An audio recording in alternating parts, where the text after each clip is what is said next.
Chapter 4. The Unseen Monstrosity. As David, Emily, and Sarah stood frozen by the pond, a grotesque head emerged from the moonlit water.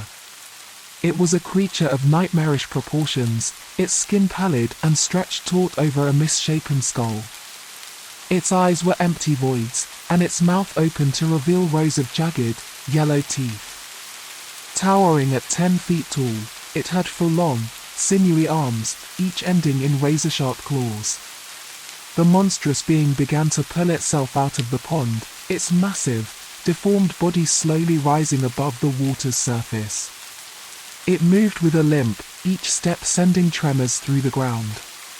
Emily, David, and Sarah backed away in sheer horror, their hearts pounding.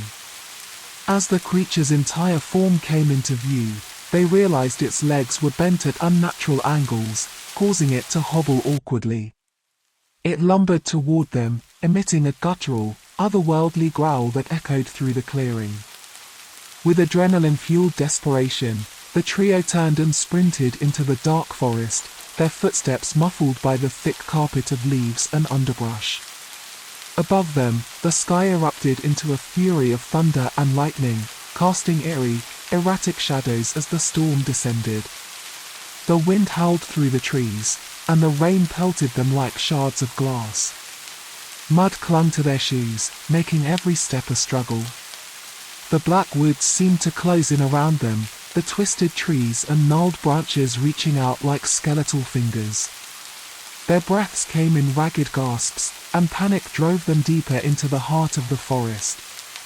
Lightning illuminated their path, revealing fleeting glimpses of the creature's grotesque form as it pursued them with relentless determination. Finally, they stumbled upon an abandoned farm, a desolate and decaying relic of the past.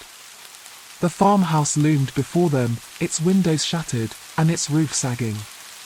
They rushed inside, seeking refuge from the pursuing nightmare. Inside, the air was thick with the scent of rot and decay. Cobwebs hung like veils, and the floor creaked ominously beneath their feet. They huddled together, their breath misting in the cold air, their eyes wide with terror. The storm raged outside, unleashing its fury with deafening thunder and blinding flashes of lightning. As they caught their breath, they knew they were far from safe, for the relentless creature could still be out there, lurking in the shadows. With each passing moment, their fear grew, and their hope dwindled.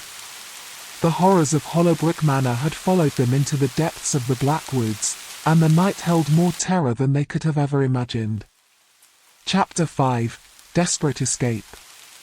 Huddled together in the decaying farmhouse, the trio tried to catch their breath, their fear still palpable in the dimly lit room.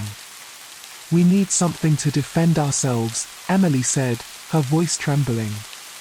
"Anything we can find in this old place." Sarah nodded, her eyes scanning the dilapidated surroundings. "Let's check the kitchen. Maybe there's a knife or something." They cautiously made their way to the kitchen, their footsteps echoing through the empty house. They rifled through drawers and cabinets, but their search yielded no weapons, only rusty utensils and broken dishes. David's voice was grim. "We need to find something fast. We can't rely on luck alone." Frustration and dread weighed heavily on them until Sarah, taking a step backward, lost her footing. The aged floorboards creaked, and she tumbled through a hole, landing with a thud in the dark cellar below. "Sarah!" Emily cried, rushing to the hole, her heart pounding. From the cellar, Sarah's voice echoed back up to them. "I found something. Come quick." With a mix of relief and curiosity, Emily and David descended the rickety stairs into the dimly lit cellar. Sarah held a dusty crate in her hands, her eyes wide with astonishment. She pried the crate open to reveal an assortment of old tools and makeshift weapons, a rusty shovel, a crowbar, and a wooden stake. It wasn't much, but it was better than nothing. David gripped the crowbar. "These will have to do. Let's get out of here." As they made their way back upstairs, the creature outside let out a bone-chilling roar, shaking the farmhouse's walls. It was growing impatient, its hunger for their fear driving it closer. Emily's voice was determined. "We need to find a way out, now." They rushed back to the cellar, and Sarah pointed to a small, narrow chute in the corner of the room. It looked like a tunnel leading underground. Emily hesitated, then nodded. "It's our only option. Let's go." Crawling one by one through the narrow chute, they descended into the dark underground labyrinth beneath the farmhouse. The walls seemed to close in around them as they pushed forward, guided only by the dim light filtering through the tunnel's end. Emerging into the open air, they found themselves in a vast cornfield, the tall stalks swaying ominously in the wind. The creature's roar echoed from behind, driving them further into the maze-like expanse. With fear as their fuel, they sprinted through the cornfield, the creature's malevolent presence a constant reminder of the horror they had left behind. The night had become a relentless nightmare, and the only way to survive was to keep running, deeper into the dark unknown. Chapter 6: Final Confrontation.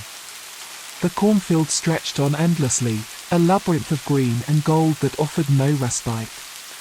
The creature stalked them through the rustling stalks, its malevolent presence drawing closer with every passing moment. Desperation clawed at their hearts as they continued to run, their breaths ragged and their legs heavy. The monstrous roars echoed through the night, a relentless reminder of the danger that pursued them. Then, as if guided by fate, they stumbled upon a silo rising like a sentinel amidst the corn.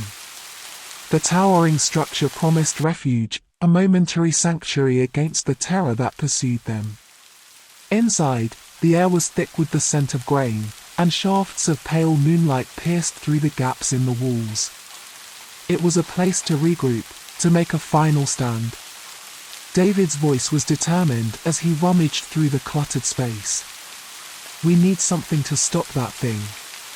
Sarah spotted an abandoned tractor nearby, its fuel can left on the back. Hope surged through them as they realized they might have a chance. David reached for the can, finding it heavy and blessedly still containing some fuel. Emily called out, "David, hurry! We don't have much time." With trembling hands, David produced a box of damp matches. He struck one after another, his frustration mounting as they sputtered and went out. It was a race against time as the creature drew closer. Finally, on his last match, a small flame flickered to life. He carefully lit a piece of cloth and ignited the fuel can. The tractor burst into flames, its fiery form casting eerie shadows in the confined space of the silo. The heat was intense, and the roaring flames provided a temporary barrier between them and the pursuing monster. The creature let out an ear-splitting, agonized screech, its grotesque form silhouetted against the blaze. With each step, it drew nearer, but the inferno blocked its path. Time seemed to slow as the creature's monstrous silhouette loomed closer, its grotesque features illuminated by the fiery glow. The suspense was unbearable. At the last possible moment, David tossed the flaming fuel can directly at the creature. The can struck its monstrous form, and the fire erupted in a brilliant burst of flame and smoke. The creature's agonized wail echoed through the night, its distorted body consumed by the inferno. It thrashed and convulsed, its screams piercing the air until they slowly faded into a chilling silence. As the flames died down, Emily, David, and Sarah watched in stunned silence as the monstrous entity was reduced to ash and smoke. They had survived. The horror of Hollowbrick Mannor had been defeated. Exhausted and trembling, they clung to one another, their relief palpable. Their journey through the nightmarish depths of the old manor had come to an end. With the first light of dawn, they made their way out of the cornfield, leaving behind the horrors of the past. The black woods and Hollowbrick Mannor faded into the distance, becoming nothing more than a haunting memory. As they walked away from the darkness, they knew they had faced something truly malevolent, something that defied reason and explanation. But they had survived, and in their hearts, they carried the knowledge that they had triumphed over the shadows. Their ordeal had forged an unbreakable bond, and as they walked into the uncertain future, they did so together, forever changed by the horrors of that fateful night.